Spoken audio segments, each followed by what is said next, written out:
আমরা যে উচ্ছেদ কার্যক্রম পরিচালনা করেছি খুরুশকুল মৌজায় সেই উচ্ছেদকৃত স্থানে বিভিন্ন লোকজন ঘরবাড়ি নির্মাণ করছে এবং দোকানপাট নির্মাণ করছে।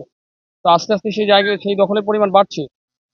তো আমাদের গতকালকে সিদ্ধান্ত হয়েছে সন্ধ্যায় যে আজকে আমরা এখানে উচ্ছেদ অভিযান পরিচালনা না করে আজকে আমরা তাদেরকে একটি মেসেজ দিব, একটি বার্তা দিব যে যেহেতু আদালতের স্টে অর্ডার আছে, 5 তারিখ উচ্ছেদ অভিযানের পর যেরকম ছিল জায়গাটি সেরকমই থাকবে।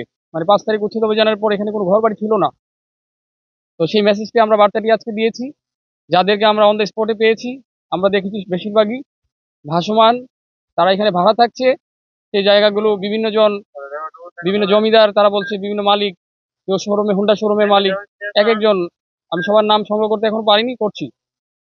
তো আমরা আমাদের যে নির্দেশনা আছে সেই নির্দেশনা যদি অমান্য করে আজকের মধ্যে যদি ঘরবাড়ি সরিয়ে না আনে, আমরা আজকে পর্যন্ত দেখবো আগামীকালকে সন্ধ্যায় আমরা হয়তো একটি মামলা করবো বিআরডব্লিউ এর পক্ষ থেকে। যাদেরকে আমরা এখানে অন দ্য স্পটে পাচ্ছি শুধু তাদের নামে এই মামলাটি হবে। All time Roma, you are so All time Roma. Taste it, love it.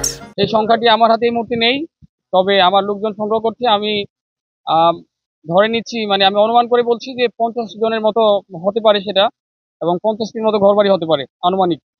এটা যারা জায়গা সরিয়ে নিচ্ছে আমরা চেষ্টা করব তাদের বিরুদ্ধে না করার জন্য। আমরা এটা আবার পুনরায় আমরা প্রয়োজনে অন দ্য স্পটে আসবো।